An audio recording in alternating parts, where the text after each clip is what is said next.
क्या दिक्कत होती थी आपको? सर हमको ब्लड आता था। जब लाइटिंग करते थे तो बहुत ज़्यादा ब्लड गिरता था। बस दूसरा कोई दिक्कत नहीं था, ब्लड गिरना। जब भी लाइटिंग करने जाते थे सुबह शाम दोपहर तो ब्लड गिरता था। यही दिक्कत थी सर। कितने समय से ये दिक्कत थी? सर ये लगभग 10 साल से ऊपर हमको हो गया। 10 साल से ब्लड गिरता था। जी, और हम संकोच में किसी को हम बताए नहीं। अच्छा। पत्नी को सिर्फ अपने बताते थे, वही जानती थी। बाकी हम दवा ये उस तरह का भी दवा मेडिकल स्टोर से भी लेते थे। उसमें वो एक दवा देते थे लोग, मलहम। अच्छा। अंदर लगाने वाला भी देते थे, खाने वाला भी देते थे। उसके बाद वो कुछ दिन खाते थे, लेकिन कभी कभी आराम मिलता था, फिर चालू हो जाता था। फिर बाद में ये पतंजलि वाले दुकान से लेने लगे कि अश्वशोधी की ऐसे कुछ नाम है, इस तरह का बोतल भी देते थे लोग, उसको पीते थे। आराम कभी कभी रहता था, दवा जो छोड़ते थे तुरंत फिर चालू हो जाता था। अच्छा। तो बहुत परेशान थे इससे। अब हमारे एक फैजाबाद के आते हैं, डीडीए में बल्कि वो रहते थे। अच्छा। वह कहे कि उनको भी ये प्रॉब्लम था। अच्छा। तो वह दिल्ली गए थे, और दिल्ली गए थे, वो कहे कि वहाँ एक सुई लगाते हैं डॉक्टर साहब, 4000 रुपया लगता है, और उसी सुई से एक ही सुई लगाने के बाद सब ठीक हो जाता है। ये होता है कि करीब कम से कम 6 दिन 8 दिन बेड रेस्ट लेना पड़ता है, ये लिए कि ब्लड उस समय गिरता है, उसके बाद वो ठीक हो जाता है। तो हमको वही राय दिए कि वहाँ आप चलिएगा। हम तैयार हो गए थे वहाँ जाने के लिए दिल्ली।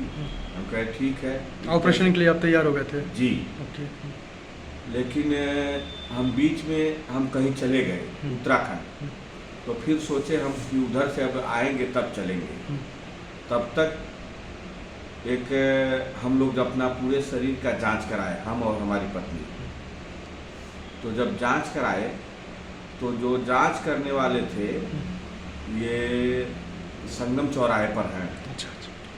वही जांच करने गए थे, रिपोर्ट लेकर गए तो देखे कि मेरा ब्लड ये हीमोग्लोबिन कम है, पता नहीं 11 या 12 था। तो कहे इनका तो हीमोग्लोबिन कम है, कम से कम 13 होना चाहिए। ऑपरेशन के लिए 13 होना चाहिए। जी, नहीं ऑपरेशन। हाँ, वही सुई लगने के लिए ना। उसी तरह नॉर्मल में हम जैसे जांच कराए थे। अच्छा अच्छा अच्छा। ओके। ऑपरेशन के लिए नहीं। तो कहे वैसे इनको कम 13 होना चाहिए। 13 से ऊपर भी रहता है लोगों का, 16 तक रहता है, लेकिन इनका तो कम है। तो वही हमारी मैडम बताई कि इनको एक प्रॉब्लम है, और इनको बवासीर का प्रॉब्लम है, बड़ा ब्लड गिरता है। तब वो कहे अरे ऐसी बात है। तो एक डॉक्टर साहब हैं, अंकित, क्या नाम सर? अंकित श्रीवास्तव जी एक हैं, और वह हमारे पिताजी का दवा किए थे। इसी तरह हमारे पिताजी बहुत परेशान थे, बहुत ब्लड गिरता था, शायद उनका ऑपरेशन भी हो चुका है। तो कहे कि वो भी जा रहे थे, नहीं वो भी कहीं ऑपरेशन कराने जा रहे थे। तब तक कोई मिल गया तो कहा यही बगल में है, पादरी पुलिस चौकी से आगे जेल रोड पर, और वहीं आप जाइए। तो हमारे पिताजी जब गए तो वो डॉक्टर साहब दवा दिए, और ये जब से वो दवा खाए, एक ही खुराक खाए, और उसी टाइम से बंद हो गया उनका ब्लड, और आज तक आया नहीं। ये है कि वो बता रहे थे कि 2-3 महीना हो सकता है चलाना पड़े दवा। तो हम कहे अरे ऐसी बात है, तो हम यहीं रहते हैं, हम भी पादरी पुलिस चौकी बात संगम चौराहे पर, और हम आज ही जाके मिल ले रहे हैं। वही वो बताए और हम लोग आए। और सर यहाँ से जहिया से दवा चला मेरा, जिस टाइम से खाना शुरू किए शाम से, और उसी समय से हमको फ़ायदा हो गया, और धीरे धीरे पूरा बंद हो गया। जी, अभी हमको उस समय से 1 महीना हुआ सर।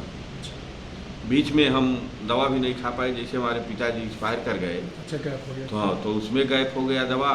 फिर हम बाहर 2 बार चले गए तो उसमें गैप हो गया। लेकिन हम लोग दिन में जैसे 24 घंटे में उसको 4 बार दवा वो खाना है, हम लोग खाते हैं। अभी कोई दिक्कत ब्लीडिंग वगैरह? इस समय तो एकदम ब्लड बंद हो गया है। एकदम बंद हो चुका हाँ, हालांकि जो परहेज करने के लिए सर बोले थे कि पनीर वगैरह और मीट मछली और भारी चीज़ नहीं खाना है, खट्टा मीठा दही वगैरह सब कुछ, तो सब परहेज है। लेकिन कल हम परसों भी पनीर खा लिए और कल चिल्ली पनीर खा लिए। डर तो लग रहा था इसलिए कि हम जब भी पनीर खाते थे तो ब्लड आ जाता था जब लैट्रिन जाते थे तो।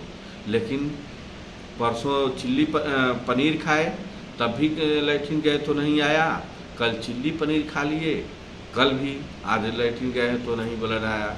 इसलिए एकदम बिल्कुल ख़त्म हो चुका है। जब लग रहा है सर कि एकदम समाप्त हो गया है। लेकिन सर हम इतना भुगते हैं 10 साल से ऊपर से कि दवा अभी हम चलाएंगे सर। चलिए।